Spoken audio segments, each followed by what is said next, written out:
Hello, everyone, and thanks for joining us this month for Side by Side Digital. I'm your host, Rebecca Shively. We've got a great program lined up for you this month. We're talking about meetings that matter. As we head into the end of the year, you probably have a lot of meetings on the horizon. So whether you're meeting with your lender to talk about financing needs or your landlord to talk about next year's agreement, it's important to be intentional about how you approach these meetings to achieve the best possible outcome. We have two guests today. We're joined by two of our young and beginning relationship officers, Nate and Evan, and they're going to share some of their best tips and tricks when it comes to preparing for some of these important conversations. Nate, Evan, thanks for being here with us today. Nate, I'll go ahead and turn over to you. Well, thanks a lot, Rebecca. I really appreciate the opportunity to be with everybody today. And so, a little introduction. My name is Nate Gable. I am a young and beginning relationship officer in Northeast Iowa. And along with working at Farm Credit Services, I have a small farming operation, including crops and a sheep flock. Evan, can you tell us a little bit about yourself? You bet. Thanks, Nate. My name is Evan Babcock, and I work out of the Carroll office, and I serve all of Southwest Iowa offices of Harlan, Red Oak, and Carroll, serving our young and beginning producers in all of Southwest Iowa. Nate, we've kind of got a webinar going here today about some meetings that matter that we've put together, but why don't you talk to us a little bit about why is it so important to be thinking about meeting with our lender? Well, that's a great question, Evan. So, first of all, we do like to meet with our customers every year at least. And as we approach winter here, that's a real common time to meet with our lender for an annual review. So, why is it important? Well, first of all, those of us that are in lending as financial officers or relationship officers, we really enjoy working with you and we enjoy knowing more about our customers. That's why we got in the business. We enjoy working with people. And so, it's really important to get together every year so that, first of all, we just learn about how things are going on your operation and with you personally. And so, that's a really important aspect of meeting with our lender every year.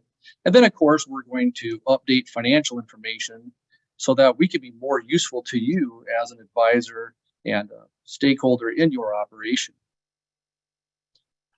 So, what do we need to talk about in this annual meeting? The story of the operation, or what we call operation scope, is really important.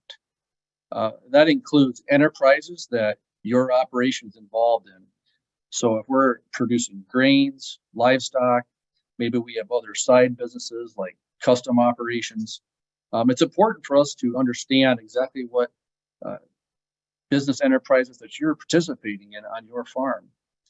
The size and scope is always important. So number of animals or number of acres. And again, the more information that we have about your operation, the better able we can serve you. And so along with those enterprises, we also like to have a description of your land or facility base. So how many acres do you own? How many acres do you lease? What are the lease agreements on those acres? And then how do those Nate, on those acres of land you talked about, the leased and owned, does it matter to us what crop those are in? Oftentimes my lender wants to know how many acres of corn and beans I have. Talk to us a little bit about why we want to sort those out and why is that important? Oh, that's a great question. Again, it's just more information that helps us to advise you moving forward. And so, if we're it's very helpful to us if we know what enterprises are taking place where. So, do you have pasture land that's on leased acres, or is that owned acres? Maybe facilities. Do you own facilities? Maybe it's a livestock facility, or do you own that or lease that? It's always important to, again, just the more information that we have about the operation, the more helpful it is. So, machinery is another really interesting topic because a lot of our young and beginning farmers may have an agreement with a parent or a neighbor or employer where they're exchanging labor for the use of machinery. And sometimes, of course, we own our own machine. And so a description of that machinery, how it's used and what those agreements look like or ownership looks like is always helpful. And then off-farm income is really important. Off-farm income obviously helps us to cover family living expense and may be useful in debt servicing and operating expenses on the farm business too. So Nate, I tend to keep my farm and my off-farm income separate. I like to run each as their own individual enterprise. Are you still going to want that information about my off-farm income? Oh, that's a great question, Evan. We do want that information on that off-farm income because, uh, and I like the idea of keeping that separate as far as from a record keeping standpoint. But that off-farm income is really important and really helpful in covering family living expense, like I talked about earlier, and it may be useful in debt servicing too. So, really important to include that off-farm income, and then tell us how that off-farm income works. Yeah. So let's say we're getting ready to have our meeting with our lender, Nate. Can you give me an idea of what should I bring and be prepared to have? So that way it'll make better, efficient use of my time and your time and have everything together in one spot.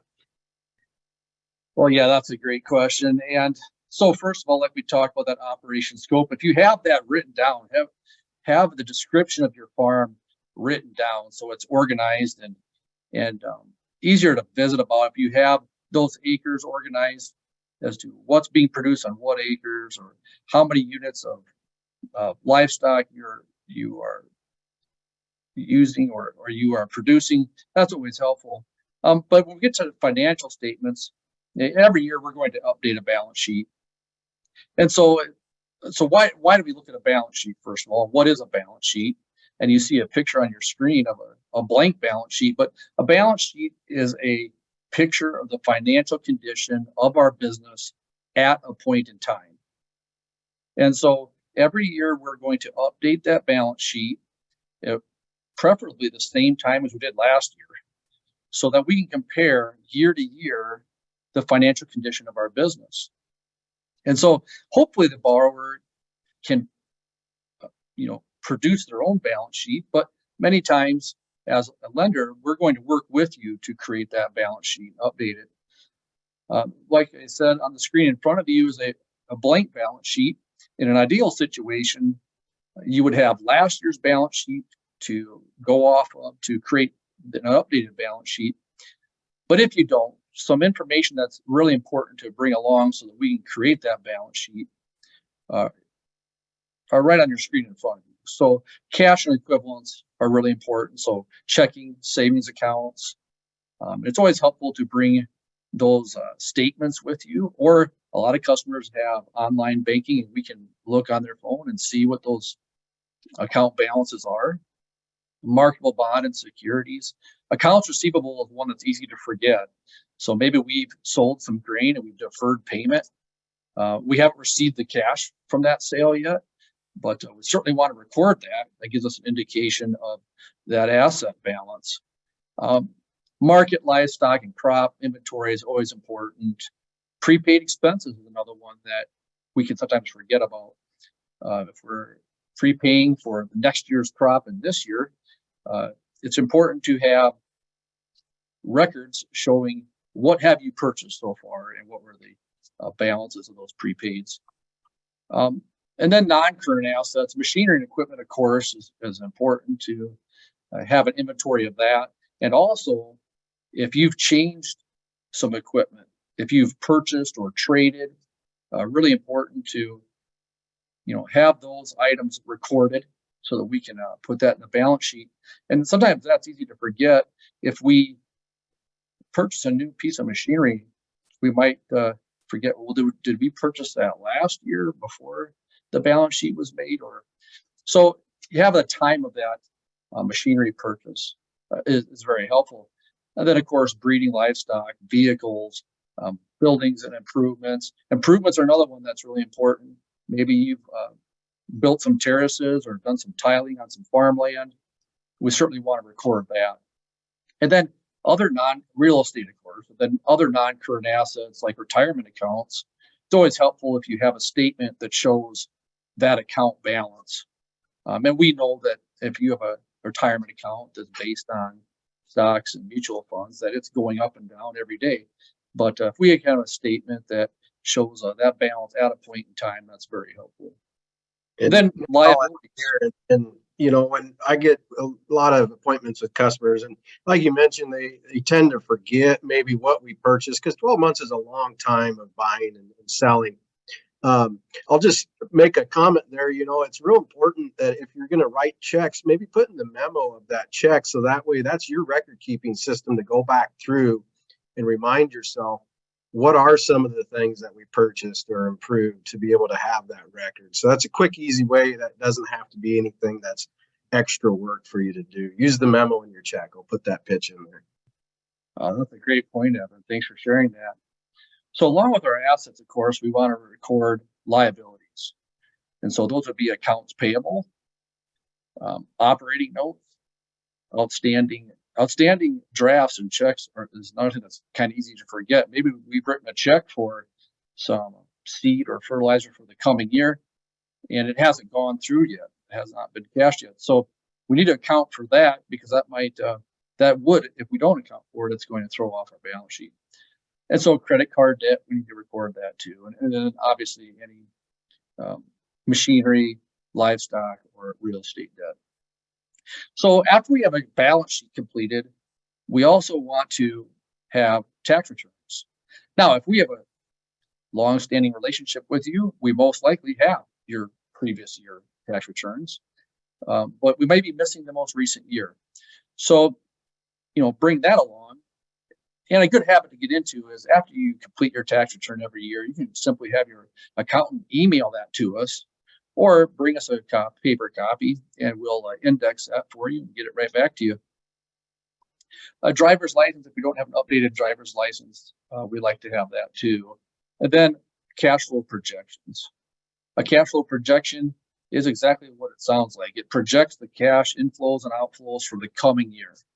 And that's really helpful, so that we can plan about what's the profitability look like for the coming year, or what cash requirements you may have coming year. So what if I don't have a cash flow projection, or I'm not comfortable with what numbers to use? Because let's say that, maybe we know that prices are going to be different in the spring. Walk me through a little bit about maybe where I can start and how you can help with that, Nate. Yeah, so to create a cash flow projection, what we're simply doing is estimating the incomes and outflows for the coming year. And so there's a lot of ways that we can do that. One thing we can do is look at last year's performance of the farming operation and use that as an indication of next year. But also, if you are visiting with your local agronomist or a feed specialist, they will help you to project those expenses for the coming year. And of course, we can use the futures market to get kind of an idea of where we can be expecting for income from our production. And then of course, financial officers will obviously help you too to estimate those incomes and expenses. So out of this list that you gave me, Nate, I just happened to be at the FSA office setting up my young beginning farmer loan there. And they asked for all the same stuff that you did. And I was wondering, is there a way that we can maybe cut back on some of the duplication here? And how can we work together to get FSA the same stuff that Farm Credit needs? Well, yeah, even though it's a lot of fun to put together all these financials, it does consume some time. And so if we can share that information with FSA, it just saves time for everybody. And that's where that authorization to share and release information comes in. And most customers we're going to have that on file for customers anyway. But in most cases, we can simply email that information to FSA. And again, it saves everybody time, and we're all looking at the same documentation too. And that's helpful when we're working with FSA, maybe on a real estate purchase or something. It's really helpful that we're all on the same page and we can discuss as a team to help the borrower. So beyond all the financials, Nate, what else could it be beneficial or helpful to bring to this meeting besides the balance sheet, cash flow, and tax return, driver's license? Well, again, another great question. So, what I've discussed so far is the annual review. But as year goes on, we might be meeting over other loan requests. And so let's talk about that a minute. So what type of loan requests are you looking for? So is it a real estate loan? Is it expanding the breeding stock operation? Maybe you're looking to establish a line of credit. And so on your screen, you'll see, what type of information is really helpful for us as a lender. For a real estate loan, it's always helpful to have a description of the property that you're interested in purchasing. So obviously total acres, of those acres, how many of those are tillable, pasture, CRP. Again, the more information we have about that property, the better able we are to help you out. And then, of course, how does this addition of land affect your operation? And you, as a borrower, you've already thought about that, but it's important for us to hear from you, why this purchase would be beneficial to you. And very similar with machinery or breeding stock, loan request, what exactly are you looking to purchase? What are the costs of these assets that you're looking to add to the farm? And then how does this purchase affect your operation? Very important to think about, does it improve my production and my efficiency, et cetera? And then an operating line of credit, how would you use those operating lines? And what does the cash flow look like? Going back to that cash flow projection, what does that annual cash flow look like? Amounts of incomes and expenses and timing.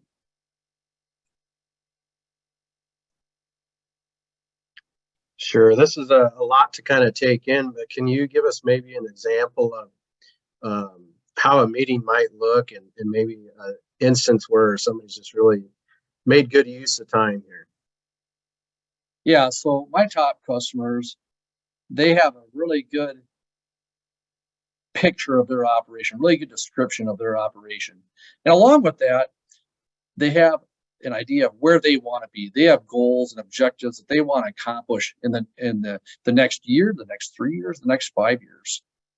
And it's really interesting to always visit with customers about those goals and objectives. And it's helpful to us as a lender when the customer has a goal and they're laser focused on that goal.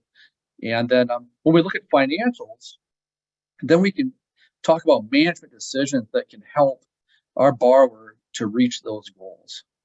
And our top customers do those type of things. And they're thinking all the time, and they're a lot of times updating their financials on their own. And then when we get together, we don't have to spend so much time focused on financials because they're prepared. We can spend more time talking about where they are today with their farming operation and where they want to be in the near future. Sure, sounds good, Nate. Any other tips for meeting with the lender? I think we covered a lot of them. Do you have any other tips, Evan? No, but I will say, one of the key components that is important to myself as a lender, and you might find very unique to Farm Credit Services of America and Frontier Farm Credit, is we build relationships, and that's a big part of how we lend money and get to know the operation as a whole rather than just as the loan. I'll give an example of a young man that came to visit me for a first time, hadn't been farming before, and I asked him some information about the operation and things outside the operation. And he said, "Whoa, I just came in for a loan." Well, if you're going to have a farm and family living, oftentimes one or the other is going to help each other feed off each other. And now he understands and gets that in order for us to best serve the producer, if we know about your goals and your vision outside of the farm, and you as an individual, we can usually put a lot of pieces of the puzzle together to help meet those goals. So that personal touch of getting to know your loan officer and the loan officer getting to know you is very important for us to help meet your goals. You bet, Evan. I think that's exactly right. So another meeting that we're having this time of year is a meeting with our landlord. So, Evan, I know you have some really good insight on that, and could you share that with us? You bet. As Farm Credit Services and Frontier Farm Credit, we have a lot of customers that are landowners or landlords, however you want to shape it, and we meet with them oftentimes because maybe they're working with us in a financial standpoint, but we get a lot of feedback from them as to what makes them happy, what makes them tick, and some of those things I feel are worth relating to our producers to help maybe strengthen their relationships as well. Like I mentioned earlier, the lender and the operator relationship is important, but so is your lender and your landlord operation. relationships. So thought I'd share a few things here that we've kind of found as we've worked with some of these landlords. But with every relationship out there, whether it be maybe a personal or a business, communication is key. And some of that communication can be defined, and some of it could just be asked, how do you want to be communicated with? And some of these landlords might be distant. Some of them might want to be silent partners, but we want to actually ask them, at what point do you want informed and how do you want informed? Some of these farms might be legacy farms. They might be farms that they grew up on, and they might be very intrigued and kind of enjoy seeing what's happening out there and might enjoy that. And don't also be surprised if you get some landlords that maybe they're more truly the investor type that doesn't need to know about what's going on, just send me the check.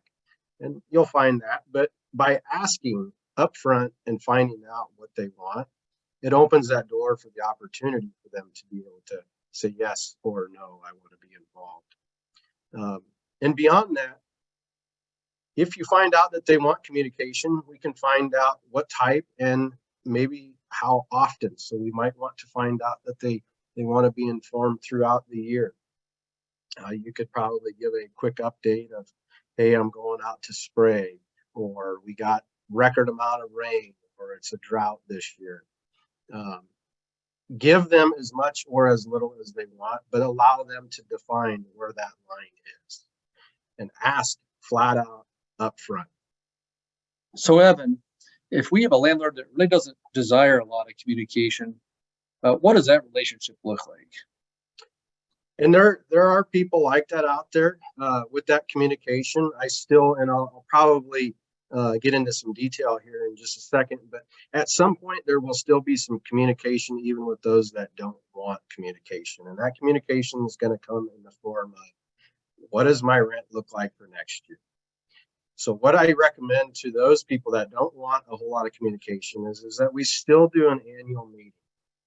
And in that annual meeting, we're going to discuss a lot of nuts and bolts. And if they don't want to even have that, well, okay, let's figure out how are we going to get some of this accomplished without having an annual meeting. The first thing I would do is have some sort of an agenda for that meeting. And it doesn't have to be on paper, it doesn't have to be formal, but have an idea of what needs to be accomplished. That's going to save you time, save the landlords some time. And I would encourage you to take some notes while we have these meetings, so that way you can remember what it was that their desires were and maybe possibly what it was that you discussed. Especially when we get down to the future needs of the farm, that's usually kind of a hot topic that maybe needs to be recorded as to who's going to take care of what, maybe who's paying for what. And the reason I like to bring these up during the annual meeting is because if there's a financial obligation on either party, we might need to be preparing for that many years in advance, rather than just being at the drop of a hat. We need more time than dropping $100,000, $200,000 and not being prepared for that. So this is a great time to start discussing all the things that maybe need to happen, maybe the things that did happen on that farm. And my favorite thing here to do is I like to discuss yield, your cost of production, and maintenance maybe that you've done on the farm. And this is where keeping good records can really help you. Okay. And obviously we're record people, Farm Credit. We like to make sure that things are very well documented. But records can help you maybe in showing that it's not profitable, or maybe it is profitable. Let's say the landlord wants to raise rent and you're thinking that maybe it's not justifiable. If you've got good, clean records, you should be able to show what the value of what you're doing is and how much that's going to bring in. And there's always the question is, do I really want to share my yields with my landlord? Nate, what do you think on that? Well, I think that's a great question again. So the question is, can it hurt us if we share too much information with our landlord? And I think we can all agree that if a landlord really wants the information, they're going to ask other people for that information. They're going to be able to figure out what are typical yields in the area, what are cash rents in that area. They can easily find price of corn, things like that. So it's probably going to be advantageous to us to even it might be a little uncomfortable, but if we're open and honest with our landlord, they're probably going to be more willing to work with us too, and trusting and building that trusting relationship. Would you agree with that, Evan? Yeah, I like to throw out there, Nate, that if they want information and they're the type that want communication and they're not getting it, they will get it somewhere, somehow. So I tend to lean on the side of if they are looking for the information, if they're the type that desires information, I'd rather them hear it from me. That way I know they're getting the full story, the whole truth, and everything that was done on their property and the value of that, rather than it be coffee talk at the elevator. So that's kind of how I feel about that. The information is not hard to find. They know who to contact to get what they want. So I encourage people to give that information from themselves on their personal operation. So again, if you've got all that documented and you can share that with the landlord, that's great. The other thing too that helps keep all this put together in one spot for your annual meeting is a maybe a tenant land summary, and I think you'll each get one emailed to you maybe at the end of the webinar here. But it's a quick, easy one sheet of paper, and you can make up your own. But it's something that you can hand the landlord that kind of helps guide this conversation. Think of it as your actual agenda if you really wanted to. Simple things that are on there is, what did I plant? When did I harvest? What was my yield? Did I use fertilizer? Did I use chemicals? But what I find really neat about that is some of our generational farmers that have been farming for many, many years, they love to see that yield over time continue to go up and up and up. A lot of our landlords lived on these farms, they worked on these farms, and they love to see the pride in that yield continue to go up and up every year. So give them that sheet of paper. It's just kind of a summary that they can file away and have a hard copy of what happened on the farm. Well, that's a very good point, Evan. Let's change gears just a little bit here. So as we all know, renting land is very, very competitive today. It's a very competitive market. What can we do as a young and beginning farmer to make ourselves more competitive without just simply paying more for rent? Yeah, I tend to look at things as, let's add value to our ground lease agreement.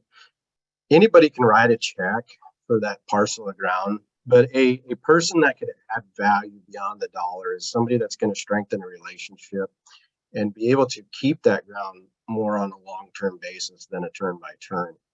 And some of these things that I'm talking about is if you've got equipment and resources to do a simple task that a landlord may not be able to accomplish on their own, it really sets you apart from somebody who's just going to write a check for that dirt. So examples I'm thinking of here is let's say they've got a garden and you have a tiller, right? We could till their garden. You've got a water trailer. They've got a pool. Help them out. Or let's say they go away for the winter and they need somebody to clear the snow out their driveway. All those things are value added that probably doesn't take a lot of your extra time or even special equipment that you probably already have, and put it to good use. Because like I said, anybody can be competitive in check writing, but it's where we add the value that is the most competitive part to it.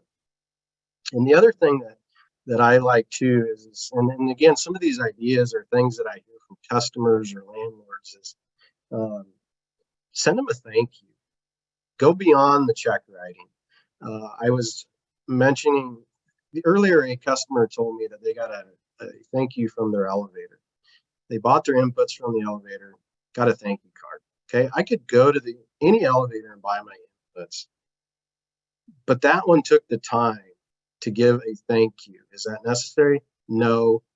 But if the customer took the time to tell me about that, that obviously meant something to them. And imagine doing that to a landlord, having them hang that up on the refrigerator and showing their neighbors. Okay. The other thing too that I would do is I would tug on a little bit of some emotions and maybe some heartstrings. Send some pictures of you and your family enjoying farm life. It doesn't have to be on the particular piece of ground that you're renting from them, but a lot of our landlords really enjoy seeing families grow and prosper on these parcels of land that they're renting, right? So show them some pictures, get on social media, post some nice things about what you've got going on, and always, if they're around and they're available, offer that ride in the combine or in the tractor, and get them out to view their asset, and involve them as much as they choose. Yeah, I would agree with that, Evan. I have a customer that does a really nice job of communicating with an out-of-state landlord. And as you said, this particular customer uses social media and does a fantastic job of even sending videos of operating the tractor or combine in the field, and always does a really nice job of showing their children in the cab with them. And their landlord just loves that. And they've built a really, really strong relationship because of his extra effort, to share information and using technology that's available to us.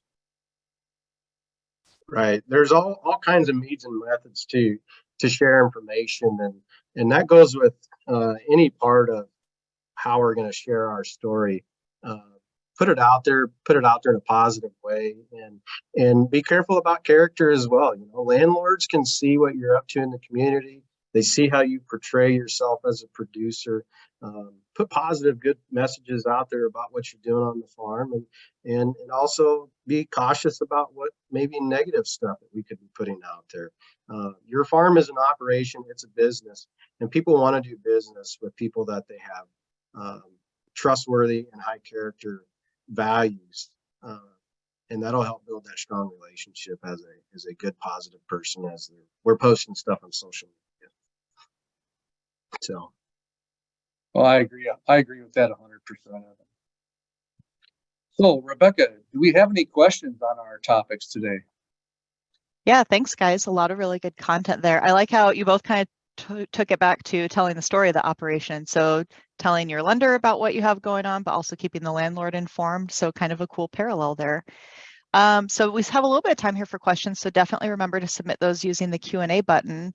One that we did have come through. So Evan, you kind of talked about, and probably this is a question for both of you, some of the things that people do that really stand out in an impressive way. Can you tell us a little bit about some of the things people do that are maybe mistakes or missteps or things to avoid, or maybe not a horror story, but what are some things young people can be sure to stay clear of? That's always a slippery slope there, because every landlord is different. But I can also tell you that we have to be cautious about what we want to flash off in public if we're trying to fight and combat higher prices on our rent.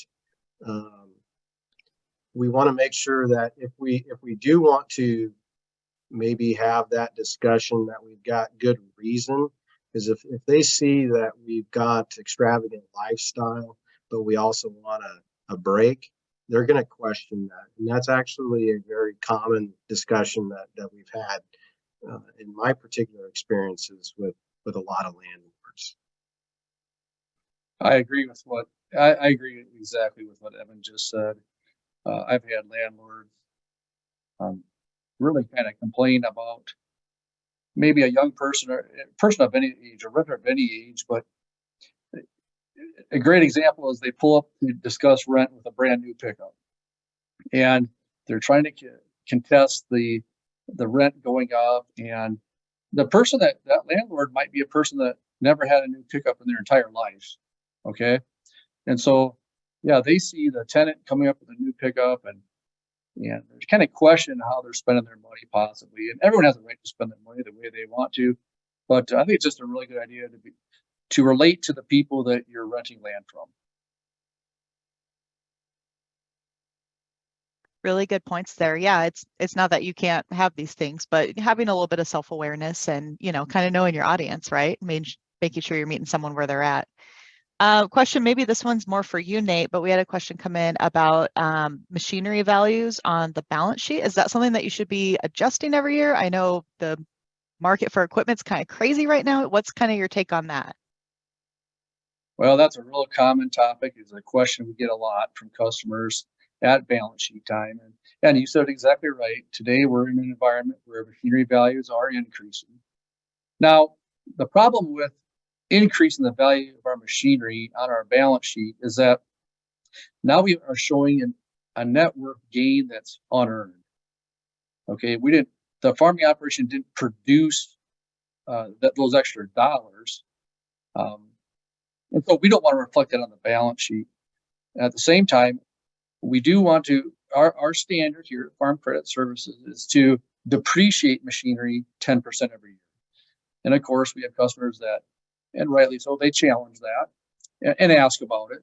But, one way to look at that is, even if that machinery value, that tractor, that combine, that baler, even if it's the same value today, the replacement cost of that machine has certainly gone up too. And that may have increased at a greater rate than what the value is of the current machine that we have.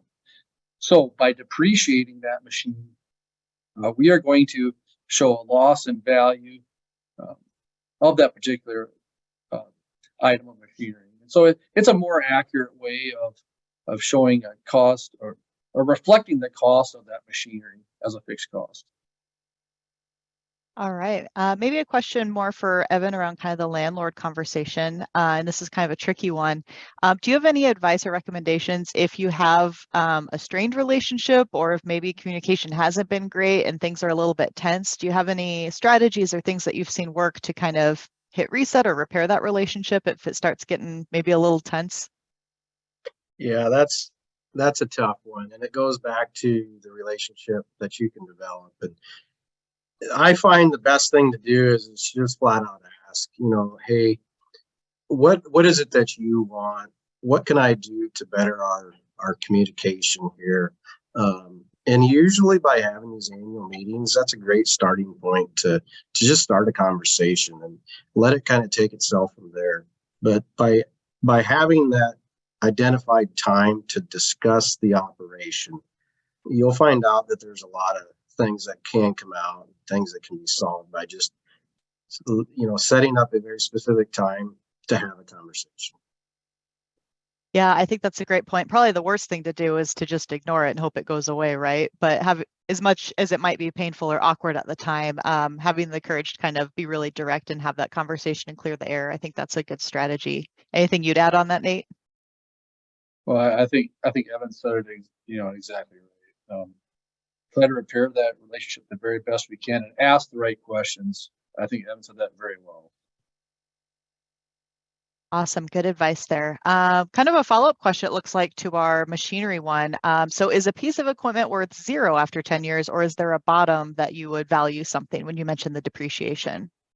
So a little more you can say on that? Yeah, that's a really good question. We opened a can of worms now. Yeah, we did. And I said, hopefully you YBS customers and any young and beginning farmer, we're having our workshops here this winter where we're talking about the balance sheet. That's the first workshop that everybody's going to have. All the YBS officers across our association are going to have. But yeah, that's a great question. We all know that tractor has some value. If we keep depreciating at 10% a year, and yeah, we have that tractor long enough, sooner or later it's going to be zero value. I think it really depends on the piece of machinery. I guess that's all yeah, that's a tough question to answer, but it does depend on that piece of machinery. A 4020 John Deere, for example, they always have value if it's well taken care of. We all know it's worth more than $1,000. If that's the case, certainly your financial officer is going to at least make a note on your balance sheet. And yeah, you have a reasonable basement level on that item. And after we've depreciated in a number of years, and leave it there. And I'll add in there that these are just part of those conversations that you can have with your individual loan officer, and there is some changes that a person can make. I'll give the example of, I had a customer that did some major improvements to a tractor. Let's say that they put $50,000 of repairs into that thing. Well, that does make that tractor more valuable, right? But maybe we want to put that repair in a very specific place to reflect that value. And the depreciation that Nate mentioned is not 10% off of the original value. It's 10% off of last balance sheet's value. So it would actually take many, many more years than 10 to get to a zero balance. But the real reflection of what we're looking at here is on that balance sheet. It's not necessarily market value of what we're looking for. What we're after is what did you do in the decisions that you made on that farm? What did that earn you in value? So reflecting the market inflation is not an earned value. And I also asked the question of, if we're not going to sell this, maybe why would we get hung up on its actual cash value? We're after the decision making and the dollars that made us is what we're really trying to find on that balance sheet. Good question. Awesome. Really good call out there. Maybe another one kind of related to meeting with your lender. Nate, you had mentioned being able to kind of compare across balance sheets from previous years and looking at some trends in those kind of things. Is that something that's pretty common when you sit down with your farm credit officer, that they'll help you with that? Or is that something people can be doing on their own? Or kind of what can someone expect in terms of that kind of coaching? Well, that's a great question again. So yeah, your financial officer certainly wants to look at the balance sheet trend and just make some observations and share that with the customer. And obviously, we want the customer to do that for their own, management and for their own well-being. Farming has been said many times to be a cash poor, asset rich business, and so that's why analyzing the balance sheet trend is really important, because we might not have a lot of cash in our checking account to show for our income. But at the same time, maybe we've had $100,000 net worth gain from the previous year. So it's really important to analyze that balance sheet trend to see how this farming operation is progressing. Absolutely. And likewise, it could be going the other direction too. Maybe we have a lot of cash because we've sold down breeding stock. Maybe we had a beef cattle herd and we sold off our beef cows, and now we have a bunch of cash. So it feels like we made money for the year. But at the same time, now we don't have that asset. So we want to reflect that on the balance sheet, take into account. So we look at that trend analysis. So we analyze, how did that farm, or how did that decision selling the beef cows really affect the financial position of this farm? Nice. And I like that you point that out, Nate, because it's probably also good information, as Evan pointed out, when you're sharing with your landlord, maybe at that annual meeting, kind of how the year went and how things are going. Having kind of that documentation and being able to talk numbers, I think helps you tell a really powerful story. Yeah, and those annual meetings, I've emphasized the importance of them. And like I mentioned before too, that some of your landlords might not be physically located nearby, but that's something that you can do over the telephone too. But give the opportunity to have a conversation is bottom line important to these producers. Even if they don't have an emotional attachment to the farm, they probably have a financial attachment to it as an investment. So a once a year checkup, just like Nate's doing a checkup on your balance sheet and the financial health of your operation, the landlords want to do that too. They want to do a checkup once a year on their asset that you're borrowing, in a sense, from them. Any other questions, Rebecca? Hang on, there might have been one more that just came through. Okay, Nate, we're just grilling you with the balance sheet one. I'll also throw out, if you go back to the webinar archive, we do have a couple other episodes on balance sheets, and we even have some online tutorials on how to use our AgriPoint tool. But this person's asking for guidance on what to put on land. Again, very high right now. Is that a high that you should follow on your balance sheet, or how do you maybe make an adjustment for that? Well, that's another real common question. And again, we don't want to show an unearned equity gain if we can help it, because again, it just throws off our trend analysis. And so now you could do a separate balance sheet for yourself if you wanted to do a market value balance sheet for yourself and reflect the value of your machinery and of your land, because as you point out, yes, land has increased. You could certainly do that, do a market value balance sheet just for your own use, but typically we're going to leave the land value of what we paid for that land. Again, we don't want to show an unearned equity gain just due to appreciation of real estate. Yeah, that earned will show up when you sell it, and a lot of you as producers aren't intending to sell that. So there's nothing earned until it's cash in the bank, right? So to keep apples to apples, it's best to just leave the value of that where we purchased it. Awesome. Really great question there. It looks like we're just about at our time here. So guys, any kind of final advice, words of wisdom that you want to leave our listeners with before we sign off here? I just throw out there real quick, thanks for joining us. Obviously, if you're participating in these webinars, you're probably the type of person that's really thinking about your business. And the saying goes, it's time to really think about our operations as a business. And hats off to you guys for putting in a little bit of an investment today and giving us your time. So thank you. And thanks for working on your operations. Yeah, I would echo Evan's comments. Thanks everybody for your time. Hope that we added some value to you, and I hope everybody has a safe and bountiful harvest. Awesome. Well, I want to thank you, Nate and Evans, for spending time with us. I feel like our time flew by here. Some really great tips, some things to keep in mind as you head into some of those meetings at the end of the year. Like I said, we will send that recording out as well as the slides. I know someone asked a question about that, as well as that land tenant summary sheet that Evan mentioned. So try out using some of those tools as you're heading into some of those meetings at the end of the year here.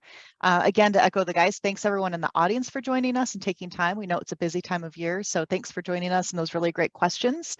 Make sure to complete that survey on your way out, and we'll be back next month. We'll be here on December 7th talking about risk management. So you definitely don't want to miss that one as we head into the end of the year.